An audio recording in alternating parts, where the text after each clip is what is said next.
For 3 weeks, starting a week from Friday, BAMcinématek will be offering a retrospective called Jonathan Demme, Heart of Gold. He was a director who started out making low-budget action movies like Crazy Mama and Caged Heart, and worked his way up to winning an Oscar for Silence of the Lambs. And as one of our next guests has said, Demme was something of an outlier in Hollywood because he was, quote, a good guy in the film industry. Maybe we need more of those, yes? He was also unusual in that he was as well known for his documentaries as for his narrative films, and we'll get a little taste of that coming up. Here to tell us all about Jonathan Demme, his legacy, and what we'll see starting August 4th, our BAM's Associate Vice President of Cinema, Gina Duncan. Hi, how are you? Welcome to BK Live. Thank you. And the man who's programmed the retrospective, Jesse Trussell. Hello. Hello. Nice to have you guys. Thanks for having us. Thank you. So we saw a little bit of that scene from Beloved. That was just seemed like a tour de force of filmmaking, all those colors and those people in that setting. So why Jonathan Demme for this work? Should we go to the guy who made the retrospective? Sure. Why? So many questions. Yeah, how did he end up helming that? I know that he was, Toni Morrison really enjoyed his work, and he'd had this reputation as someone who was this sort of deep humanist in Hollywood and could really get into the characters that he was working with from across. Good guy. Yeah. Yes. Yeah, from across any sort of background, he sort of found that human connection. We talk about the idea that there's no throwaway characters in a Jonathan Demme film. Everyone feels like a really rounded human being. And I think that was something that they saw in him for Beloved.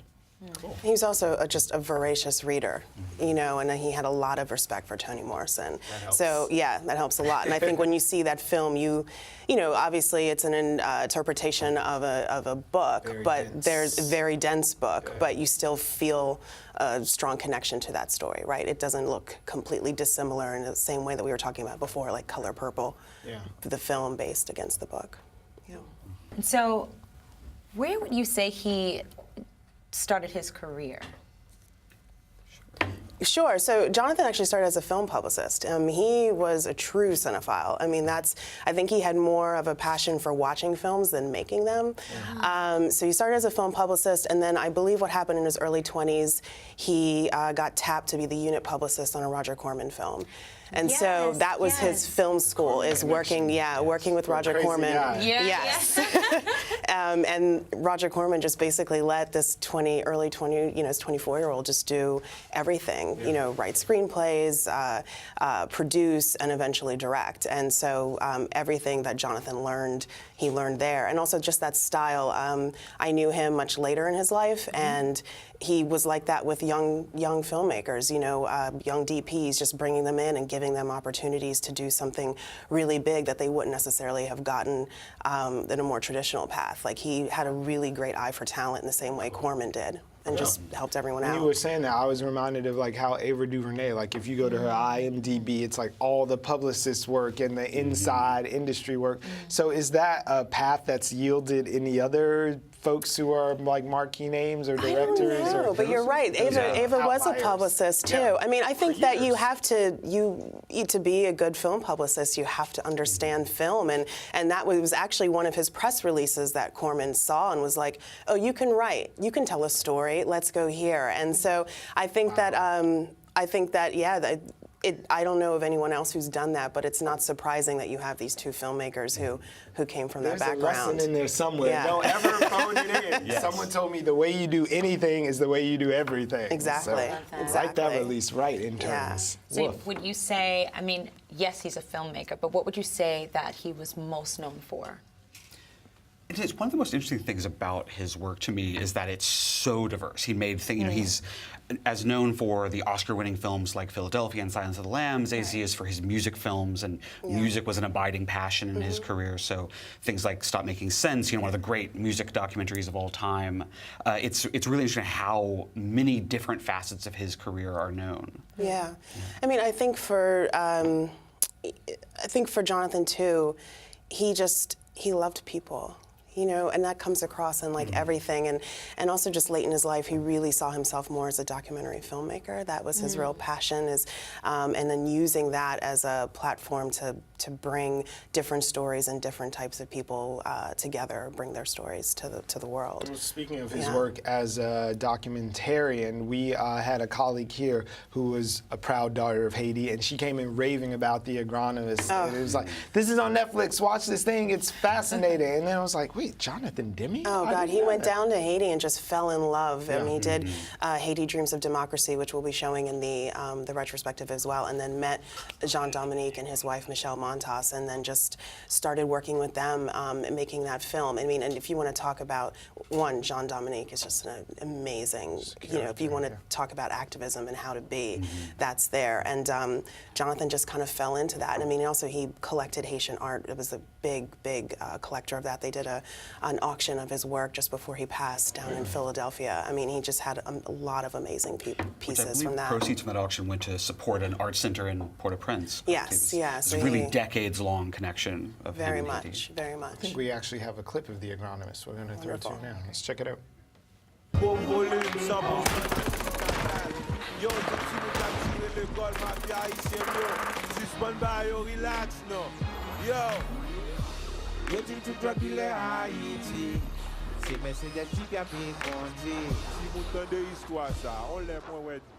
think it's good that we have an opportunity to do a little informal interview now for a few reasons.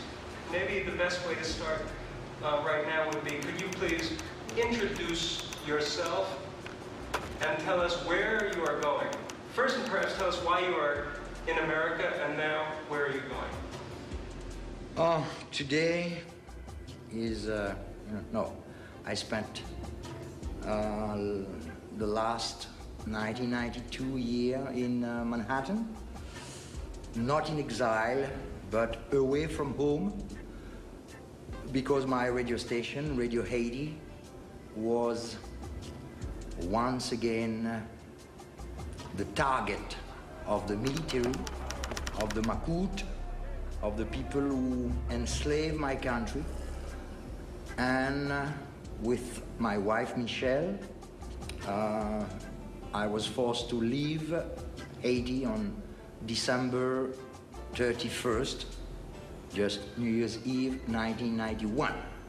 So now I am just at the eve of another season of my life. That's a clip Wow, from that The sounds Agronomist. really interesting. Yeah. For sure. Check it out. Okay, so tell us everything. When and where can we see this? Where is it displaying? Everything. Yeah, so like I said, we start up end of next week, next Friday, August 4th, and it runs until the 24th. So it's really an expansive 3 weeks. I think there's 28 different programs of his work. So, you know, gathering this all together in one place. Yeah. Awesome. I can't wait to see it. Yeah, and there's tons of guests that are coming as well. Edward Jean-Tacot, Haitian-American author, is going to come. She actually produced The Agronomist with Jonathan, so she's fantastic. She started out in Florida. She's usually in Florida. She's flying up, and that's what's been really great, is a lot of friends are coming out. Paul Thomas Anderson, Fab Five Freddy, like everyone is. Okay, so they're going to be great. around. It'll be wonderful. Some of the pioneers. So, okay, first among equals, yes. But what are your favorite Jonathan Demme projects, whether it's a documentary or,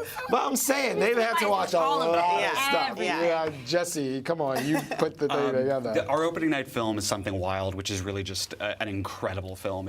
It has so much life and spirit in it, so much music. It is one of those great films where it has, you know, comedy and drama. It's a thriller. It's kind of almost like trying to pack in everything you could make into a movie into one package. I really love Something And that's Wild. the opening night? Yeah, on the opening night on August 4th. Tickets still available. Come see Something Wild, the programmer's pick. So what about you? Well, you showed two of my Gina? favorites, but I would also wanted to just mention Cousin Bobby. Yes, yes. A year or two ago, Jonathan became really passionate about getting that re-released because he felt that it was, it's a Black Lives Matters film, and I think that doesn't come across when you just think it's about his cousin. But I think that there's something there for the Brooklyn community to check out. So. Phenomenal. So he sounded like he really was a good guy. I'm sorry we never got a chance to have him on the show. But thank you for the experience that we get to keep with us. So I appreciate it. Thank you. Yeah, that's a lot. All right, we'll see you at BAM. All right, thank you. Thank you guys for coming today. Thanks.